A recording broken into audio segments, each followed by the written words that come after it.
So hello plus 2 class students. So we are discussing P block elements group number 16th, and in group number 16th now I am going to discuss the reactivity of these group number 16 elements with hydrogen. How they react with hydrogen? They form hydrides like H2O, H2S, H2SC, H2T, H2PO. So सभी इसके क्या है डाईहाइड्राइड्स बनाते हैं। तो इसके ऊपर क्या क्वेश्चन आ जाता है? इसके ऊपर सबसे पहला क्वेश्चन तो ये है कि जो H2O है वो एक लिक्विड है, जो H2S है वो एक गैस है। So why H2O is liquid but H2S is a gas? तो इसका आंसर क्या आएगा? Because of hydrogen bonding. Hydrogen bonding is present in H2O but absent in H2S. Because of hydrogen bonding there is more force of attraction between H2O molecules, and more force of attraction leads to its liquid nature. तो ये क्या बन जाती है, इसकी nature क्या होती है कि लिक्विड नेचर हो जाती है। उसके बाद नेक्स्ट जो क्वेश्चन बनता है इसके ऊपर, इनकी बॉन्ड जो स्टेबिलिटी है या इनकी बॉन्ड जो स्ट्रेंथ है वही आ जाती है बात। यहाँ पे ऑक्सीजन है और साथ में क्या है, यहाँ पे हाइड्रोजन है, और ऑक्सीजन हाइड्रोजन जो बॉन्ड है ये स्मॉल होता है। जब नीचे जाते हैं तो सल्फर आ जाता है, सल्फर। तो सल्फर और हाइड्रोजन का जो बॉन्ड है वो बॉन्ड लेंथ है वो बढ़ जाती है। So when we move down the group, the bond length between sulphur and hydrogen, oxygen and hydrogen, जब टेल्लियम एंड हाइड्रोजन ये क्या है जब नीचे जाते हैं तो ये इंक्रीज करती जाती है because of the increase in the size of the next member. तो ये बॉन्ड लेंथ इंक्रीज होने की वजह से क्या हो जाती है, बॉन्ड स्ट्रेंथ कम हो जाती है, इजीली बॉन्ड टूट जाता है। तो बॉन्ड जो एंथैल्पी है वो कम होती जाती है, या बॉन्ड डिसोसिएशन एंथैल्पी है वो नीचे जाती है तो बच्चों कम होती जाती है। तो ये भी आपको अगला एक क्वेश्चन आ जाता है एसिडिक नेचर के बारे में, कि ये जो H2O वो कम एसिडिक है, नीचे जाते हैं तो एसिडिक कैरेक्टर है वो बढ़ता है। When we move down the group, the acidic character increases. उसका भी यही कारण है कि ये जो बॉन्ड है OH, SH या SEH, तो ये बॉन्ड लेंथ है वो बढ़ती जाती है जब नीचे जाते हैं। बॉन्ड लेंथ बढ़ने से इजीली H है वो किसी को ये दे सकता है कि इजीली H पॉजिटिव किसी को दे दे तो वो एसिड बन जाता है। So because of the decrease in bond dissociation enthalpy, bond को तोड़ने के लिए जो एंथैल्पी लगती है उसमें जो डिक्रीज आने की वजह से, because of the increase in the bond length, वो डिक्रीज आने की वजह से एसिडिक स्ट्रेंथ है वो भी जब डाउन द ग्रुप जाते हैं वो बढ़ जाती है। तो ये क्वेश्चंस है कुछ जो हाइड्राइड्स के बेस पे पूछे जाते हैं। इसके बाद आ जाता है रिएक्टिविटी टुवर्ड्स ऑक्सीजन। ऑक्सीजन के साथ भी ये रिएक्ट करते हैं, ये ऑक्सीजन के साथ ये रिएक्ट करते हैं। ऑक्सीजन के साथ ऑक्सीजन रिएक्ट करके O3 भी बनाती है। ऑक्सीजन ऑक्सीजन के साथ करके O3 O2 ऐसे भी बनाते हैं। बाकी जो ये सल्फर है ये SO2, SO3, सेलेनियम है SO2, SeO2, SeO3, टेल्लियम है ये भी O2, O3 ऐसे करके डिफरेंट मॉलिक्यूल जो बनाते हैं ऑक्सीजन के साथ कंबाइन करके। ये जो मॉलिक्यूल्स है इनका जो एक नेचर होता है वो रिड्यूसिंग होता है, और जब हम नीचे जाते हैं तो इनका रिड्यूसिंग नेचर है वो इंक्रीज करता है। जब डाउन द ग्रुप जाते हैं हम तो इनका रिड्यूसिंग नेचर है बच्चे वो क्या करता है, इंक्रीज करता है। इसके बाद आ जाता है reactivity of these group number 16 element with halogens, with halogen। Halogen क्या होता है, फ्लोरीन, क्लोरीन, ब्रोमीन, आयोडीन। तो ये उनके साथ क्या कंपाउंड बनाते हैं, सल्फर है जो SF6 भी बना देता है, SF4 भी बनाता है, S2Cl2 भी बनाता है, ये SeF4, SeF6, Se2Cl2। So different compound, different molecule they form with halogens। Fluorine, chlorine, bromine, iodine के साथ ये डिफरेंट कंपाउंड बनाते हैं। तो SF6, SF4, SeF4, SeF6। तो इनमें से क्या क्वेश्चन आ जाता है? इसमें से एक तो क्वेश्चन आता है कि जो SeF6 है और एक सल्फर SF6 है और एक है SeF6। तो ये जो दोनों हमारे मॉलिक्यूल है इनमें से स्टेबल कौन है, मतलब लेस रिएक्टिव कौन सा है? SF6 लेस रिएक्टिव है या SeF6 है या TeF6 है? तो कौन सा जो मॉलिक्यूल है वो लेस रिएक्टिव है? तो इसका आंसर होता है बच्चे सबसे ज्यादा लेस रिएक्टिव है SF6। इसका भी कारण है क्योंकि SF6 में क्या होता है कि सल्फर का साइज है वो छोटा है, तो F6 है वो चारों तरफ इसके साथ F लगे हुए हैं, चारों तरफ क्या लगे हैं?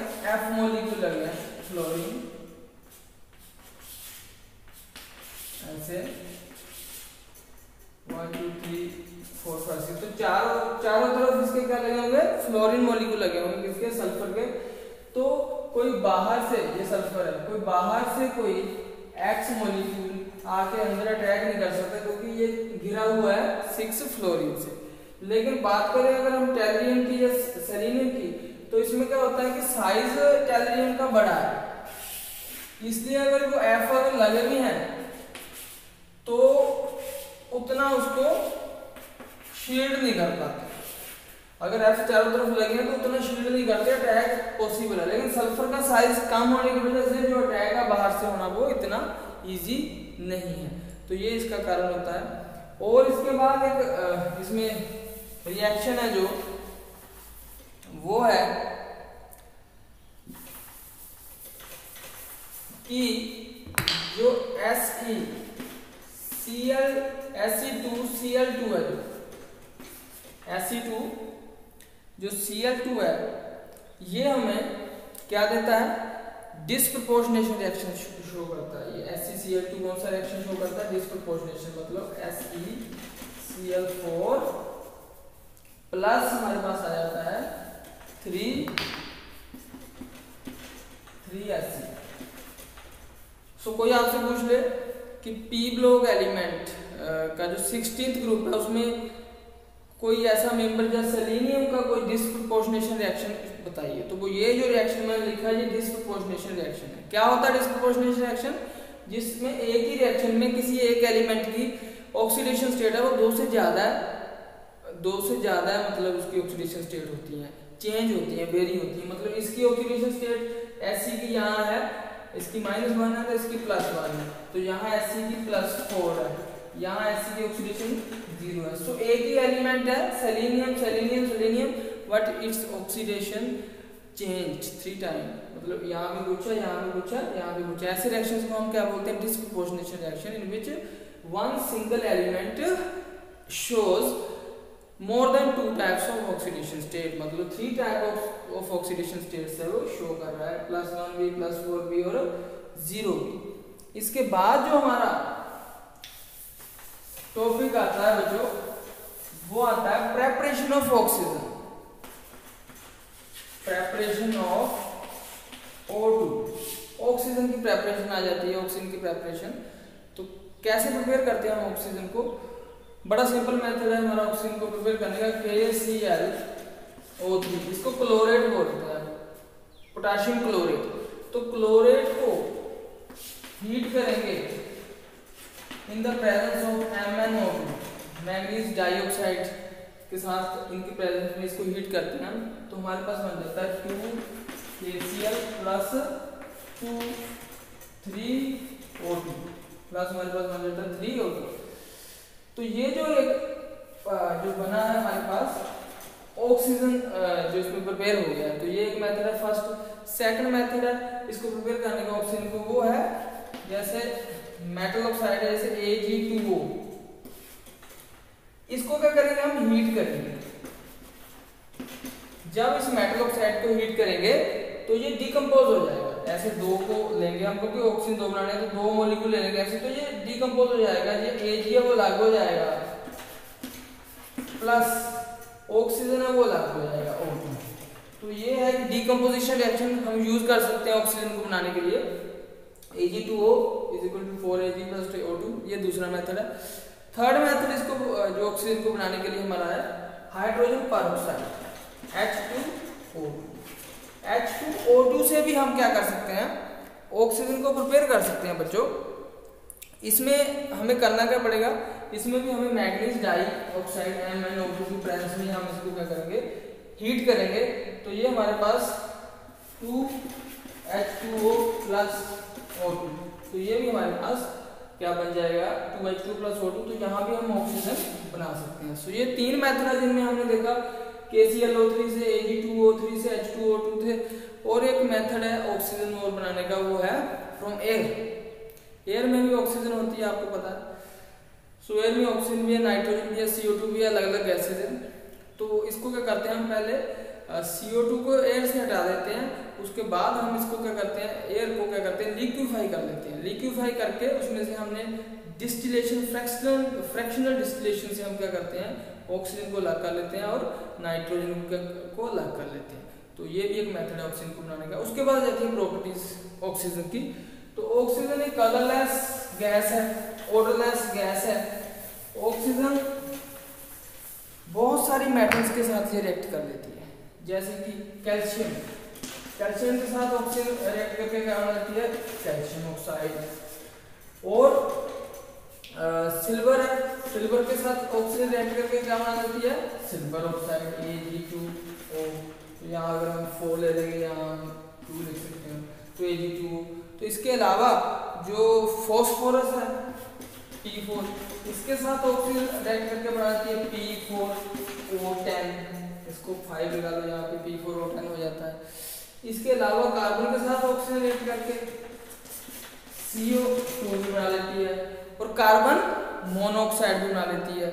इसके अलावा मीथेन के साथ ऑक्सीजन रिएक्ट करके CH4, इसके साथ O2, ये रिएक्ट करके हमारे पास क्या बना देती है, CO2 प्लस 2H2O। तो ये हमारा रिएक्शन है। तो बहुत सारे सब्सटेंस के साथ, like calcium, silver, phosphorus, carbon, methane के साथ oxygen easily reacts and form different oxides, different compounds. इसके बाद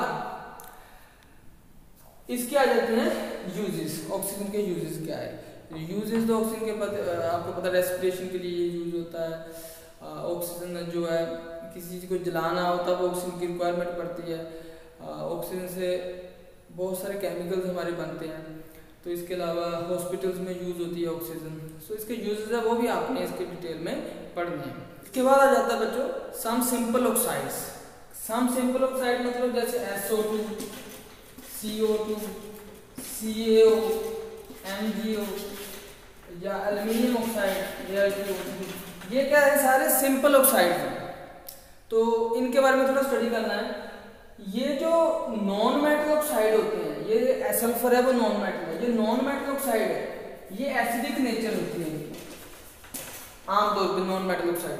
ये मेटल ऑक्साइड है, ये कैल्शियम, मैग्नीशियम मेटल है। जो मेटल ऑक्साइड होते हैं इनकी नेचर होती है actually basic.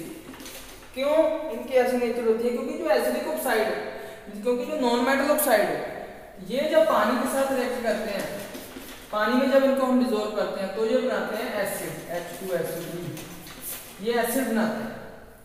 So non metal oxide react with water form acids, therefore they are called acidic oxide.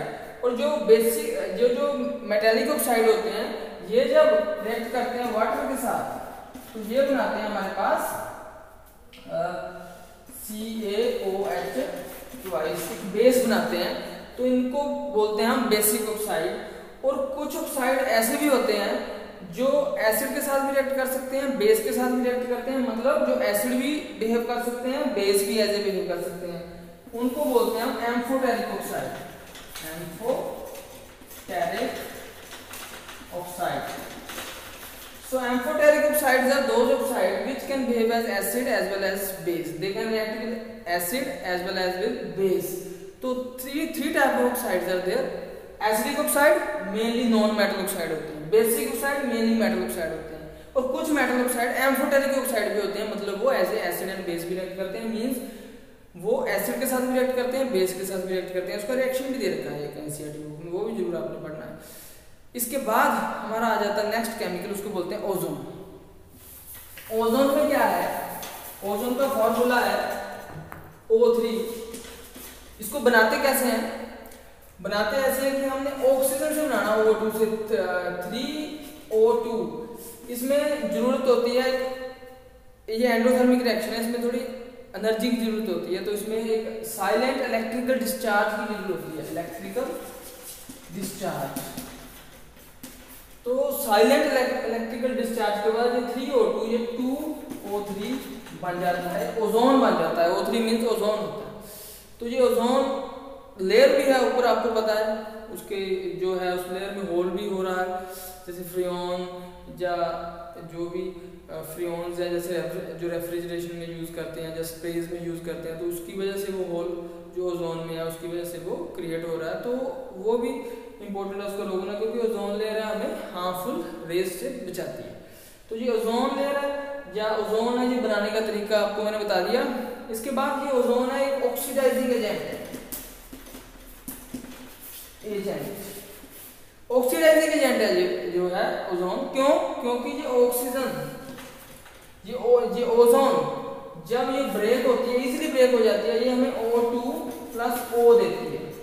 O2 तो डाई ऑक्सीजन है, लेकिन O है नेसेंट ऑक्सीजन, ये हम कहीं भी ऐड कर सकते हैं, ये हम इसको कहीं भी ऐड कर देंगे। इस नेसेंट ऑक्सीजन को आप NO2 में ऐड कर देंगे या NO में ऐड कर देंगे, तो ये NO2 बन जाएगा। So O3 is a oxidizing agent because it gives us nascent oxygen. This nascent oxygen we can add anywhere, and where oxygen add oxidation occur. तो ये बन जाता है ऑक्सीडाइजिंग एजेंट, क्योंकि ये ऑक्सीजन प्रोवाइड करता है किसी की और की ऑक्सीडेशन के लिए, ये बन जाता है ऑक्सीडाइजिंग एजेंट। जैसे कि फॉर एग्जांपल है पीबीएस में अगर हमने ओजोन डाली, कितनी ओजोन डाली हमने 4, तो ये पीबीएस की ऑक्सीडेशन करके बना देंगे PbSO4 प्लस 4O2। तो ये हमारे पास रिएक्शन हो जाता है। Pb के साथ S था, इसके साथ ऑक्सीजन कहां से आ गई, O3 से आ गई, ये बन गया PbSO4। तो ये ऑक्सीडाइजिंग एजेंट का काम करता है, ये ऑक्सीजन प्रोवाइड कराता है। तो ये भी एक इंपॉर्टेंट हमारे पास पॉइंट है। तो इसके बाद बच्चों इसके यूजेस करने हैं, और एक आपने क्वेश्चन है कि how will we estimate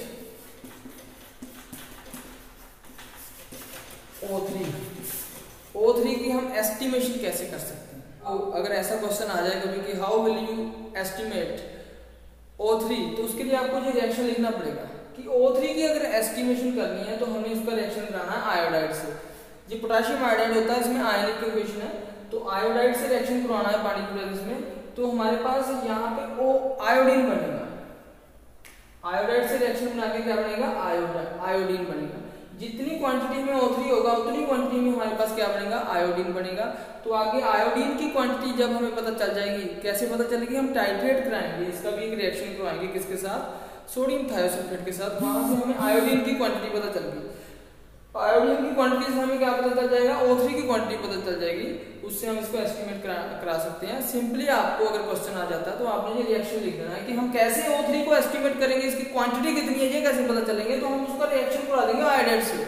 iodide से रिएक्शन कराने के बाद हमारे पास आयोडीन बनता है, आयोडीन की क्वांटिटी कितनी बनी उससे हमें पता चल जाएगा O3 की क्वांटिटी कितनी है। आपने जैसे रिएक्शन लिखना है, वो आयोडीन की क्वांटिटी कहां से पता चलेगी, इसका सोडियम थायोसल्फेट के साथ हम रिएक्शन करा देते हैं।